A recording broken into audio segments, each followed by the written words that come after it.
some negative Anthropic news because they mentioned starting from June 15 paid Claude plans can claim a dedicated monthly credit for programmatic usage. The credit covers usage of Claude Agent SDK, Claude Code GitHub Actions, and third-party apps built on the Agent SDK. This means that, for example, me and Ben with our Claude subscription can use OpenClaw and get $100 of Claude credits to use on OpenClaw. So for us, it actually opens up the doors to trying new stuff. But there's also a lot of businesses that have incorporated or implemented Claude and Claude Code and Claude SDK and offer that to users. So for those businesses, their usage limits per user will go down significantly, and I've seen some numbers that it's about 40x going, like that now the limits have gone down 40x. So I'm thinking about, for example, a Lovable or some other projects that actually use Claude below the hood, that they gotta completely rethink or restructure their architecture and their providers, maybe even, because suddenly your business and your margins are gonna decrease a lot. 40x, right? Ben, maybe. How about you? What do you think of this? For us, it's positive, but I can imagine for others. Yeah. Well, it's positive in the sense that we now have some clarity and we get to use OpenClaw to some extent, right? But I think the announcement of 50% higher Claude Code limits, right? So if we take that 50% higher, it means that a $200 plan, we were getting about, I think it's $7,500 in monthly usage of the Claude tokens if we were to go to the API and use it that way. So for $200, you're getting $7,500 to spend within Claude Code, but you're only getting $200 to spend on OpenClaw or outside of the Anthropic internal Claude Code ecosystem, right? A lot of people have said that Cursor's better, that OpenCode is better, that even T3 code is better. So this basically locks people in. Perhaps I'll start running a little bit of my OpenClaw usage with that $200 a month. We can bring Nick back. We could bring Nick back. But how much can we use Nick?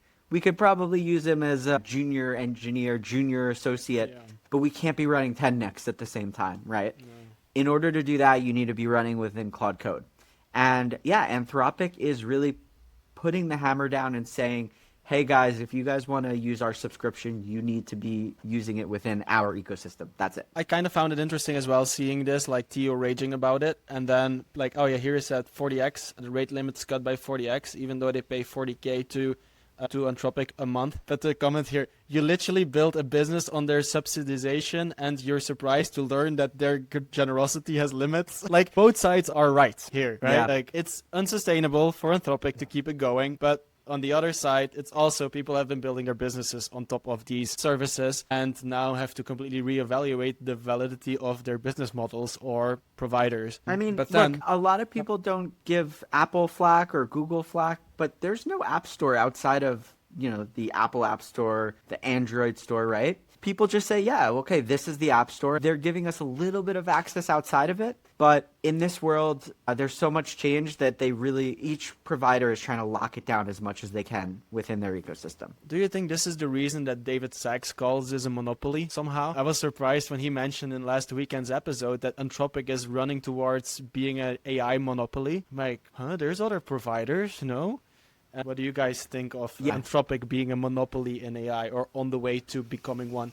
This is David Sachs, the advisor or ex-advisor of Trump and the builder of the AI task force for the US government, called Anthropic on its way to becoming a monopoly. If they continue with the current growth rate, as in another 10x revenue increase over the next year, that means that they basically have an AI monopoly. I think what he was kind of facetiously saying was that congrats to Anthropic for winning the AGI race, right? But he did kind of theorize that the AI models that do make it to this AGI kind of finish line, they just will get recursively better. And then that margin, you know, so Matt, you mentioned like there's not that much difference between OpenAI and Anthropic. That margin may actually widen significantly for whichever company gets to that AGI finish line. However you want to define AGI, that's a whole nother thing. But yeah, I think Sachs is also coming at it from a lens of he aligns more with the OpenAI, more open source. I think Sachs is really just steel manning his own argument rather than actually commenting like what he thinks. Yeah. I was just surprised seeing that.